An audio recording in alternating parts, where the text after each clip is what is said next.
क्योंकि 2-3 साल के ब्यूरोक्रेट्स तो आके कुछ भी फैसला करके चले जाएंगे, मगर गलतियों का खामियाजा इन्हें भुगतना पड़ेगा। हम लद्दाख इस बार फिर से सुर्खियों में छा चुका है।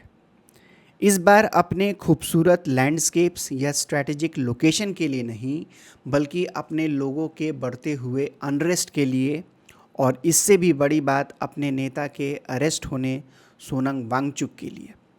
नमस्कार, मैं हूं अनीश कुमार सिंह और आप सभी देख रहे हैं इंडिया न्यूज़ लाइव। आज के एनालिसिस में हम चर्चा करेंगे आखिर क्यों ये नौबत आई कि एक जाने माने इन्वायरमेंटलिस्ट, जिन्हें सिर्फ इंडिया में नहीं बल्कि पूरे वर्ल्ड ने रिकॉग्नाइज़ किया, जिनसे प्रभावित होकर 3 इडियट फिल्म बनी, आज उन्हीं को नेशनल सिक्योरिटी एक्ट के तहत अरेस्ट कर लिया गया है। इसका अगर एकमात्र कारण है तो लद्दाख का 6th शेड्यूल को लेकर डिमांड। यही वो पॉइंट है जो इन सभी घटनाओं के लिए रिस्पॉन्सिबल है। आज हम इसी पॉइंट को गहराई से समझेंगे। क्यों आखिर ऐसा हुआ जो लद्दाख 2019 में आर्टिकल 370 के हटने और एक अलग यूटी के बनने के तौर पर खुशियां मना रहा था, बीजेपी और पीएम मोदी को धन्यवाद दे रहा था, आज उन्हीं की सरकार में लद्दाख के एक प्रोमिनेंट लीडर, उनके प्रशंसक को प्रिवेंटिव डिटेंशन में रखा जा रहा है। आज हम इस मुद्दे को गहराई से समझेंगे, सिर्फ किसी ब्रेकिंग न्यूज़ की तरह नहीं, बल्कि एक सेंसिटिव इशू की तरह, क्योंकि लद्दाख एक बहुत ही important, climate sensitive, tribal culture और स्ट्रैटेजिक लोकेशन है भारत का। सबसे पहले समझते हैं आखिर क्यों और कैसे लद्दाख में 6th शेड्यूल के डिमांड ने जोर पकड़ा। इसका राज छुपा है लद्दाख के इतिहास में, जो हमें ले चलता है जब इंडिया अभी इंडिपेंडेंट हुआ ही था। हिस्टोरिकली एक बुद्धिस्ट किंगडम, लद्दाख पर कई फॉरेन रेजिम्स ने राज किया। इंडिपेंडेंस से पहले लद्दाख को एनेक्स करके डोगरा एडमिनिस्ट्रेशन ने रूल किया था, जो princely state Jammu and Kashmir का हिस्सा था और ब्रिटिश कंट्रोल के अंडर था।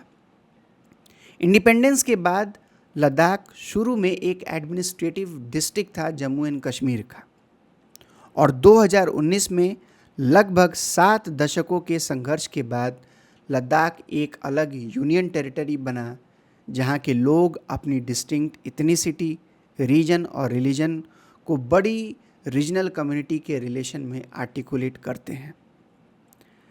1949 में लद्दाख बुद्धिस्ट एसोसिएशन ने एक मेमोरेंडम दिया उस समय के पीएम जवाहरलाल नेहरू को, जिसका मूल ऑब्जेक्टिव था लद्दाखियों के एस्पिरेशंस, सेल्फ डिटर्मिनेशन और ऑटोनॉमी का। यानी कि लद्दाख का आज का डिमांड कोई एकाएक उभरा नहीं है, बल्कि ये एक लिगेसी है इंडिपेंडेंस के टाइम से, जो अलग अलग तरीके से आर्टिकुलेट हुआ है बदलते हुए समय के साथ।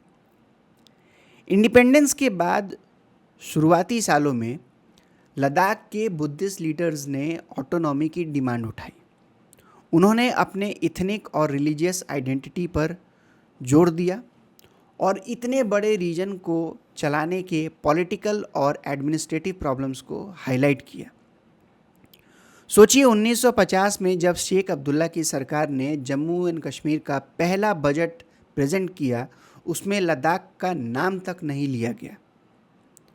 इन सभी नेग्लेक्टिंग बिहेवियर की वजह से पूरे लद्दाखियों में, चाहे बुद्धिस्ट या फिर मुस्लिम्स, ने अपने आप को एकजुट करने के लिए एक मैसेज दिया और एक कॉमन डिमांड उभर कर आया, शेड्यूल ट्राइब स्टेटस का। धीरे धीरे ये प्रोटेस्ट बढ़ा और बाद में भारत सरकार ने एक मिनी सेंसस कंडक्ट करवाया लद्दाख में, और फिर प्रेसिडेंट ऑर्डर के तहत 8 इथनिक ग्रुप को रिकॉग्नाइज किया गया एज शेड्यूल ट्राइब। यहाँ पर नोट करने लायक पॉइंट है कि 1960 के बाद से लद्दाख की रीजनल ऑटोनॉमी की डिमांड को बाहर से सपोर्ट मिलना शुरू हुआ। जनसंघ यानी कि भारतीय जनता पार्टी, जो नेशनल लेवल पर मेजर अपोजिशन पार्टी थी, और राइट विंग हिंदू ऑर्गेनाइजेशन जैसे विश्व हिंदू परिषद ने लद्दाख के इस डिमांड को सपोर्ट करना स्टार्ट किया। इस वजह से लद्दाख के बुद्धिस्ट और मुस्लिम पॉपुलेशन में तनाव भी देखने को मिला। 92 तक दोनों ग्रुप के रिलेशंस सुधरने लगे और ऑटोनॉमी का डिमांड बढ़ता गया। 2003 में जम्मू कश्मीर की सरकार ने कारगिल में एक ऑटोनॉमस हिल डेवलपमेंट काउंसिल बनाया। इसका मकसद था पॉलिटिकल पावर को डिसेंट्रलाइज करना और फ्रंटियर ट्राइबल कम्युनिटीज़ को इकोनॉमिक रिसोर्सेज देना। ये सरकार की एक कोशिश थी कि कल्चरली और ज्योग्राफिकली मार्जिनलाइज ग्रुप को थोड़ी पॉलिटिकल ऑटोनॉमी दी जानी चाहिए, लेकिन पूरे लद्दाख के लिए एक रीजनल काउंसिल बनाने की उनकी डिमांड को पूरी तरह से इग्नोर कर दिया गया। मतलब ये कि कारगिल जो मुस्लिम डोमिनेटेड था उसे तो काउंसिल मिला, पर लेह जो बुद्धिस्ट डोमिनेटेड था उसे कुछ नहीं दिया गया।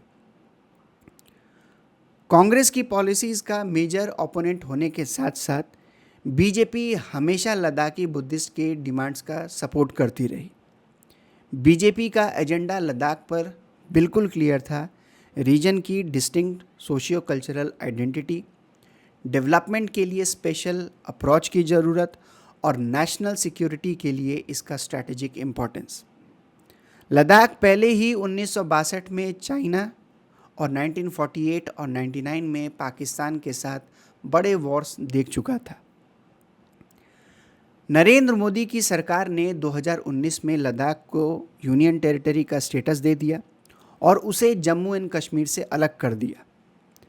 इस वजह से और लद्दाखियों को यूटी के डिमांड को पूरा करने से बीजेपी की पार्टी को 2014 और 2019 दोनों जनरल इलेक्शन में लद्दाख की पार्लियामेंट्री सीट में एक बहुमत हासिल हुआ। पर यहाँ पर एक डिफरेंट एंगल है। यूटी का स्टेटस कभी भी पूरे लद्दाख के लोगों के लिए एक वाइड स्प्रेड एस्पिरेशन नहीं था, यानी कि वाइड स्प्रेड डिमांड नहीं था। ये डिमांड शुरू से लेकर और 2019 तक खासकर लेह के पॉलिटिकल एलीट यानी कि मिडिल क्लास पॉलिटिकल एलीट ने उठाया था। इस डिमांड के पीछे सीधा डेवलपमेंट का मोटिव नहीं था, बल्कि कश्मीर डोमिनेटेड पॉलिटिक्स का एक अल्टरनेटिव ढूंढना था। इसके दो बड़े रीजंस थे। पहला, 1947 में पाकिस्तान सपोर्टेड ट्राइबल अटैक और उसके बाद जम्मू एंड कश्मीर का एक्सेशन का इंटरनेशनलाइजेशन होना लेह के पॉलिटिकल क्लास को मजबूर कर गया कि वो सेपरेशन और ऑटोनॉमी की डिमांड करें। उन्हें डर था कि मुस्लिम डोमिनेशन से लद्दाख के बुद्धिस्ट माइनॉरिटी और उनके कल्चर खतरे में आ जाएंगे। दूसरा पॉइंट, 1950 से लेकर आगे तक जितने भी सक्सेसिव जम्मू एंड कश्मीर की गवर्नमेंट रही, उन्होंने लद्दाखी बुद्धिस्ट के डिमांड्स को हमेशा इग्नोर किया। इस वजह से लेह के बुद्धिस्ट लीडरशिप में और भी ज़्यादा डिससेटिस्फैक्शन बढ़ा, जिससे उनके सेपरेशन और ऑटोनॉमी की एस्पिरेशंस बढ़ने लगी। इन सभी पॉइंट्स को सुनने के बाद में आप सभी ये सोच रहे होंगे कि जब लद्दाख को मोदी सरकार ने एक अलग यूटी बना ही दिया, तो अब वो प्रोटेस्ट क्यों कर रहे हैं। एक तरफ उन्होंने आर्टिकल 370 और 35A को नलीफाई होने पर अपना सपोर्ट दिखाया, सेलिब्रेट किया, तो अब वो खुद क्यों 6th शेड्यूल का कॉन्स्टिट्यूशनल प्रोटेक्शन मांग रहे हैं। तो यहाँ एक पैराडॉक्स है, एक कॉन्ट्राडिक्शन है। आर्टिकल 370 और 35A को लद्दाख के लीडरशिप ने कभी एक सेफगार्ड के तौर पर नहीं देखा, बल्कि एक लिंक की तरह देखा, जो उन्हें ना चाहते हुए भी जम्मू एंड कश्मीर से बांध कर रख रहा था। इसलिए उन्होंने सपोर्ट किया इस आर्टिकल के एब्रोगेशन में। पर 2019 के बाद से लद्दाख में ऐसे large scale physical infrastructure development होने लगे, जिससे लद्दाख के पॉलिटिकल क्लास को महसूस होने लगा कि कश्मीर डोमिनेंस को रिजेक्ट करने की कोशिश में उन्होंने अपना कॉन्स्टिट्यूशनल प्रोटेक्शन खो दिया है। थोड़ी देर के लिए जश्न मना, लेकिन फिर लेह के पॉलिटिकल लीडर्स को नई एडमिनिस्ट्रेटिव सिस्टम के इम्प्लीकेशंस समझ आने लगे। पहले आर्टिकल 370 और 35A के थ्रू जो कॉन्स्टिट्यूशनल प्रोटेक्शन लद्दाख को मिलता था, अब वो नहीं है। इस वजह से रीजन अनकंट्रोल्ड डेवलपमेंट के लिए वल्नरेबल हो गया, जिससे डेमोग्राफिक, कल्चरल और इकोलॉजिकल डिजास्टर्स के खतरे उत्पन्न होने लगे। इस लीगल प्रोटेक्शन के वॉइड को फिल करने के लिए लेह के पॉलिटिकल लीडरशिप ने 6th शेड्यूल के लिए पीपल मूवमेंट को आर्टिकुलेट किया, लेह के एपेक्स बॉडी के फोरम के थ्रू, जिसके लीडर हैं सोनम वांगचुक।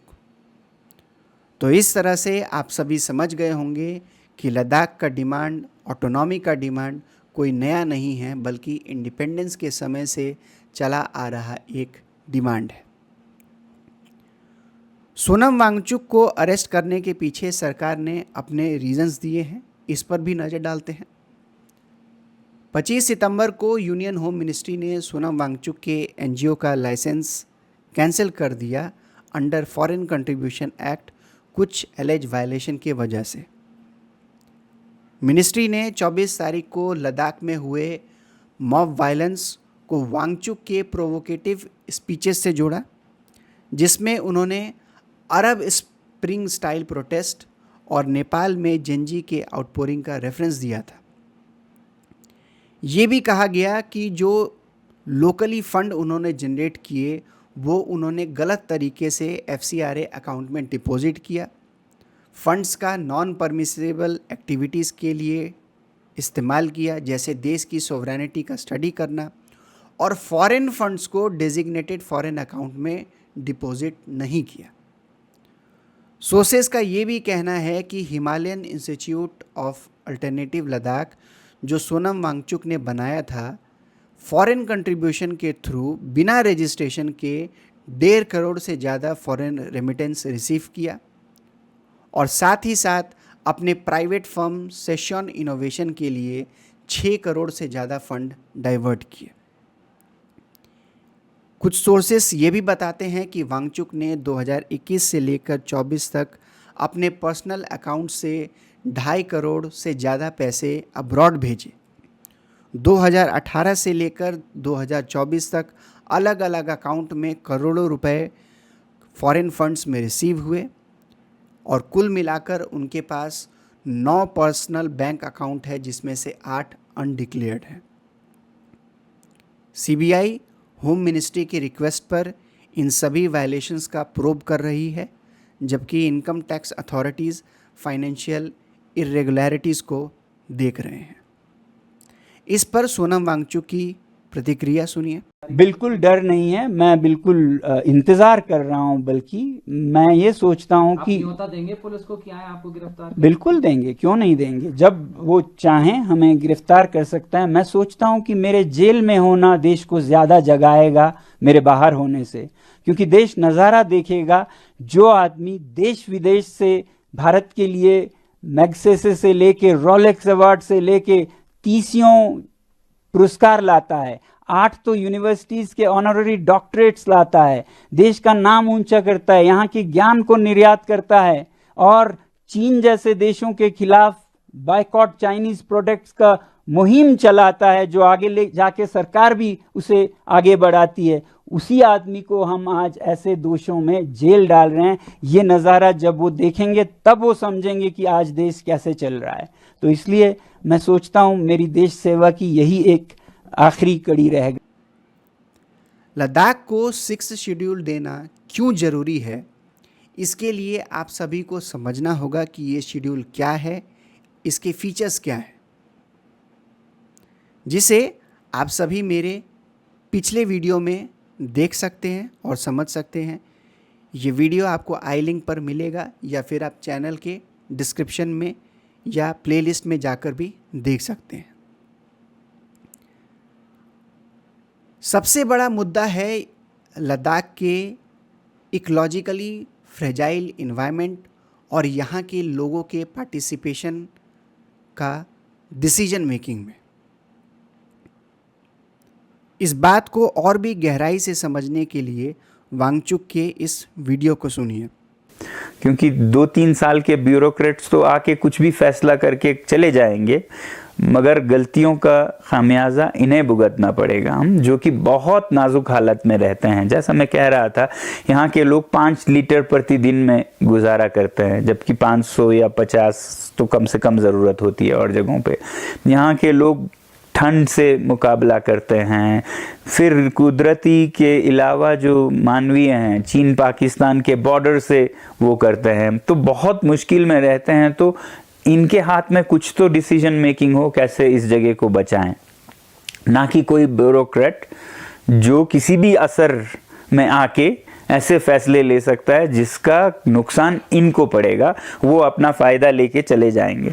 तो इसलिए 6 शेड्यूल का मतलब है स्थानीय लोगों को एक आवाज़ देना। ऐसे काउंसिल्स बनते हैं जिसमें स्थानीय जनजातियों को कानून बनाने तक का अधिकार होता है। तो वो ना चाहें तो वो किसी भी वादी को, किसी भी पर्वत में इसे छूना नहीं है, ये बिल्कुल हमारे लिए सेक्रेड है, ये बहुत नाजुक है बोल के रोक सकते हैं। वो चाहें तो फिर इंडस्ट्री माइनिंग भी ला सकते हैं, मगर उनकी बिना क्या कहेंगे सम्मिलित हुए, सहमति हुए नहीं कर सकते हैं।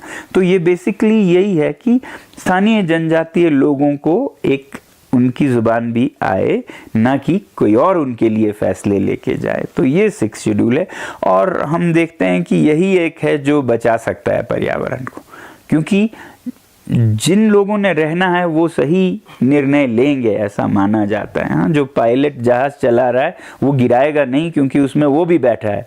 तो यहाँ पर कोई और आके गिरा के जाए, उसको कुछ फ़र्क नहीं पड़ता है, यहाँ के लोगों को भुगतना पड़ता है। तो ये तो एकदम नेचुरल है कि जो लोग रह रहे हैं उनके भागीदारी हो। तो ये है 6 शेड्यूल।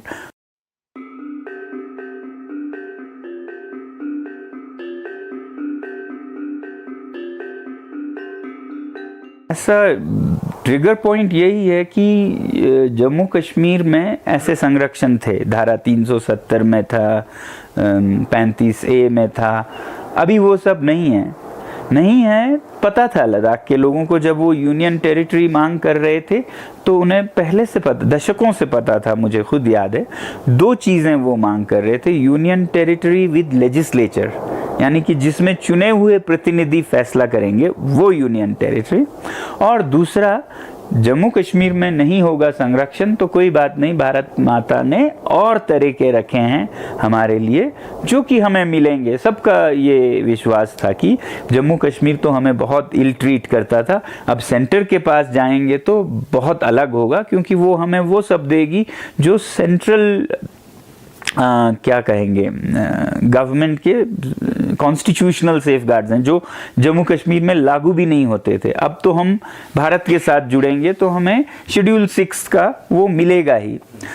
तो ये जम्मू कश्मीर से अलग होने के बाद और ज़ोर पकड़ी, क्योंकि इसकी ज़रूरत भी तब ज़्यादा होने लगी। और उसी तरह सरकार ने भी जब यूटी बना तो तमाम वादे किए, तमाम मीटिंग्स में दिल्ली में, not just political but apolitical bodies like National Commission for Schedule Tribe NCST के मिनट्स में है कि Ladakh has to be declared under 6 schedule. उसी तरह इलेक्शन के मैनिफेस्टोज में है, एक के बाद एक टॉप 3 पॉइंट्स हमेशा 6 शेड्यूल, बीजेपी जो रूलिंग पार्टी है उन्होंने रखा। तो वो सब रखने के बाद फिर जब करने की बात आई तो वो पीछे हटने लगे। तो अभी 4 साल होने को आ रहे हैं, इस पे कोई वो नहीं हुआ, और बल्कि उसके विपरीत वो नहीं हो पाएगा कह रहे हैं, जिसको उन्होंने लिखित में वादे करके जनता से मतलब इलेक्शंस जीते। तो इस पर अभी ये संघर्ष और बड़ा हो रहा है। पर इन सब के बीच लद्दाख का एक सिक्योरिटी एंगल भी है, चाइना और पाकिस्तान दोनों के साथ। फॉर्मर DGP SP वैद के पर्सपेक्टिव को सुनिए। तो मेरी सभी पार्टियों से अपील रहेगी कि इसमें फिश इन ट्रबल वाटर नहीं करना चाहिए। पॉलिटिकल पार्टीज़ को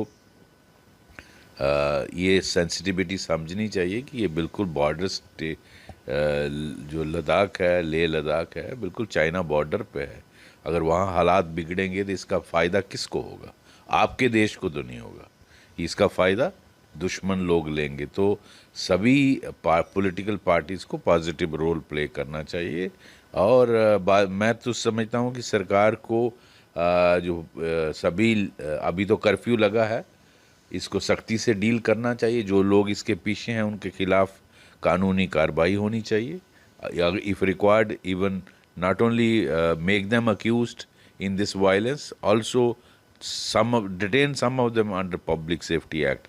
और जो मौजूद शहरी हैं, जो रिस्पेक्टेबल सिटीजन्स हैं लेह लद्दाख के, उनसे बातचीत, उनको पीस मीटिंग के लिए बुलाना चाहिए ताकि वो अपील करें। और इसमें जो जेनजी है, जो यूथ है, ठीक है, उनके मुद्दे हैं बहुत सारे, और वो अनएम्प्लॉयमेंट के मुद्दे हैं। वो सिर्फ लद्दाख में नहीं है, वो कश्मीर में भी हैं, जम्मू में भी हैं, और भारत के बाकी रियासतों में, वो पूरे भारतवर्ष में वो मुद्दे हैं अनएम्प्लॉयमेंट के। उनके लिए अपॉर्चुनिटीज़ क्रिएट करने के लिए वो सरकार अपने से कोशिश कर रही है। जिस तरह के हालात पूरी दुनिया में चल रहे हैं, भारत में भी कोशिश कर रही है सरकार, उनको कैसे सॉर्ट आउट किया जाए। लेकिन वायलेंस तो उसका हल नहीं है ना। जिस तरह गाड़ियाँ पुलिस की चला के, सीआरपी की, उन पर पथराव करके प्रॉपर्टी को डैमेज, पब्लिक प्रॉपर्टी को डैमेज करके, उसका हल नहीं निकलेगा।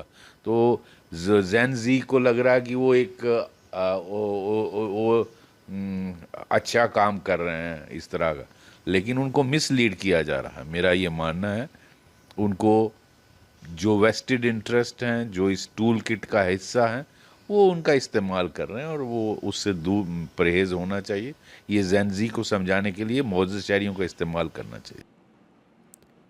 इन सभी पर्सपेक्टिव को सुनने के बाद ये समझ में आता है कि लद्दाख एक हाइपर सेंसिटिव एरिया है, और अगर वहाँ के लोगों के बीच में अगर इतनी नाराज़गी है जिस वजह से लोग सड़क पर हैं, फास्टिंग पर आ चुके हैं, और सोनम वांगचुक जो कोई आम इंसान नहीं है बल्कि एक इमोशन है लद्दाख के लिए, को गिरफ्तार कर लिया गया है, ये भारत सरकार के लिए चैलेंजेस पैदा कर सकता है, चैलेंजेस रेज कर सकता है। ऑलरेडी चाइना और पाकिस्तान के साथ हमारे बॉर्डर डिस्प्यूट्स हैं, और लद्दाख के लोगों में अगर आक्रोश होगा, जो इंडियन आर्मी में एक इम्पॉर्टेंट रोल प्ले करते हैं, अपना कंट्रीब्यूशन देते हैं, तो ये हमारे लॉन्ग टर्म सिक्योरिटी के लिए चैलेंज हो सकता है। आज जिस भारत को हम जी रहे हैं, फ्रीडम और ऑनर के साथ रह रहे हैं, ऐसा ना हो कि किसी एक रॉन्ग डिसीजन या एक्शन की वजह से हमें लद्दाख को खोना पड़े। लद्दाख फ्रेजाइल है, हर एंगल से इसे संभाल कर रखना होगा। हमारे दुश्मन बहुत हैं, कोई नहीं चाहेगा कि भारत एक समृद्ध और सशक्त राष्ट्र बने।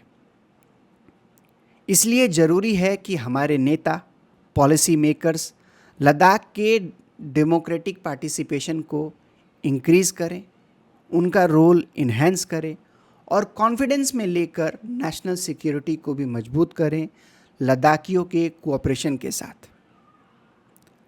लद्दाख का कंपैरिजन अगर हम जम्मू एंड कश्मीर के साथ करते हैं तो कश्मीर पर सिक्योरिटी इश्यूज ज़्यादा हैं, टेररिस्ट एक्टिविटीज़ भी ज़्यादा हैं।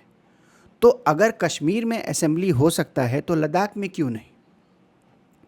एक्सेसिव सेंट्रलाइजेशन, एक्सेसिव ब्यूरोक्रेटाइजेशन, पावर का कंसंट्रेशन सिर्फ एक ऑफिस में, और अनरेगुलेटेड डेवलपमेंट और कॉरपोरेट एक्टिविटीज़ डेवलपमेंट के नाम पर इस इश्यूज़ को और भी ज़्यादा एग्रेवेट करेंगे। अगर दिल्ली, गुड़गांव, नोएडा जैसे सिटीज़ को देखें तो यहाँ पर भी इन्वायरमेंटल इंडेक्स के कैटेगरी में हम पुअर मार्किंग में आते हैं, हम पुअर कैटेगरी में आते हैं।